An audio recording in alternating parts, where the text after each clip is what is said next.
धन्यवाद अध्यक्ष महोदय। मैं धन्यवाद करता हूं आपका, आपने मुझे बोलने का अवसर दिया। अध्यक्ष महोदय, इसी हाउस में, महाराष्ट्र के विधानसभा में, इसी हाउस में 2009 से 2013 के सेशन में मुसलमानों का रिजर्वेशन पास हुआ था।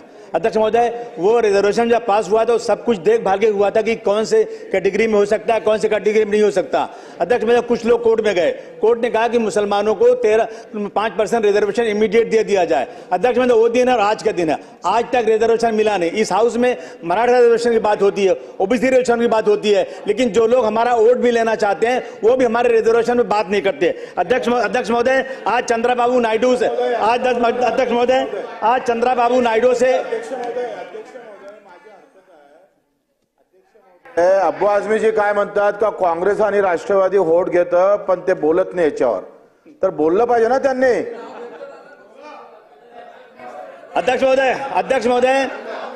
महोदय, आज चंद्रबाबू नायडू नीतीश कुमार से अलायंस है, वो बीजेपी के साथ में, और वहां पे अध्यक्ष महोदय वो रिजर्वेशन दे रहे हैं। अध्यक्ष महोदय, नीतीश कुमार रिजर्वेशन दे रहे हैं सर, बिहार में रिजर्वेशन है, कर्नाटक में रिजर्वेशन है। कौन सा लॉ ऐसा है कि जो महाराष्ट्र में रिजर्वेशन नहीं दे सकता? अध्यक्ष महोदय, ये बहुत बड़ी नाइंसाफी है। मैं अब ये आखिरी दिन है अध्यक्ष महोदय, कल के बाद से खत्म हो जाएगा और नया इलेक्शन होगा। आने वाले लोगों से मैं कहना चाहता हूं, अगर आश्वासन नहीं दोगे तो फिर याद रखना ये समाज बहुत क्रोध में है। अध्यक्ष महोदय, हम ही को कातिल कहे कि दुनिया हमारा ही कत्लेआम होगा, हम ही को कातिल कहे कि दुनिया हमारा ही कत्लेआम होगा, हम ही कुएं खोदते फिरेंगे और ये पानी हम ही पे हराम होगा। अध्यक्ष महोदय, अगर यही ज़हनियत रही तो मुझे इस बात का डर है कि इस सदी में न कोई अब्दुल हमीद होगा, न कोई अब्दुल कलाम होगा। मेरा निवेदन अध्यक्ष महोदय कि हम इस मुल्क में रहते हैं, हम इस मुल्क के डेवलपमेंट में काम करते हैं। अगर महाराष्ट्र में मुसलमानों के साथ नाइंसाफी होगी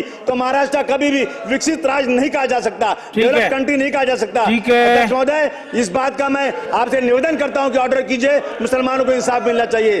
धन्यवाद अध्यक्ष महोदय।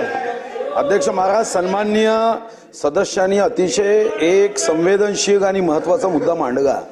मी सन्माननीय सदस्याला हे सांगू शकतो की मुस्लिम धर्म में जो पिछड़ी जातियां है, वो पिंजारी है, बाकी है, उनको आरक्षण अभी भी मिल रहा है। अपने संविधान में पिछड़े और एक मिनट ओ साहब, एक मिनट, संवेदनशील मुद्दा है ना। अपने संविधान में धर्म के आधार पे आरक्षण नहीं है। सुनो तो पूरा सुनो ना भैया। इसके पहले जिन राज्यों ने मतों के लिए ऐसा आरक्षण दिया, अपने भी राज्य में यह प्रयोग हुआ था, वो सभी आरक्षण, अगर हम न्याय व्यवस्था पे और संविधान पे विश्वास रखते हैं तो कोर्ट ने बड़े स्पष्ट रूप से कहा है कि धर्म के आधार पे नहीं दिया जा सकता। उसके बाद चाहे वो हिंदू हो, मुस्लिम हो, सिख हो, ईसाई हो, पारसी हो, भारत माता का सपूत है, हम सब भाई भाई है। इसी आधार पे इकोनॉमिकली वीकर सेक्शन को 10% जो आरक्षण दिया गया नरेंद्र मोदी जी की सरकार ने, इसका कारण वो था कि चाहे देखो आरक्षण का आपको आवश्यकता नहीं है, मगर मुस्लिम धर्म का कोई पिछड़ा व्यक्ति होगा तो वो कोई धर्म, संविधान में धर्म को आरक्षण नहीं है तो क्या पिछड़ा रहे क्या? उसको जीने का अधिकार नहीं है क्या? तो मोदी जी ने कहा हाँ, उसको भी उसकी गरीबी ये उसको बेसहारा बनाने के लिए कोई कारण नहीं बननी चाहिए, और इसलिए इकोनॉमिकली वीकर सेक्शन को भी दिया। इकोनॉमिकली वीकर सेक्शन में अभी ये 1500 रुपए की योजना है, ये कोई जात पे है क्या? कोई रास्ता बनता है कोई जात पे है क्या?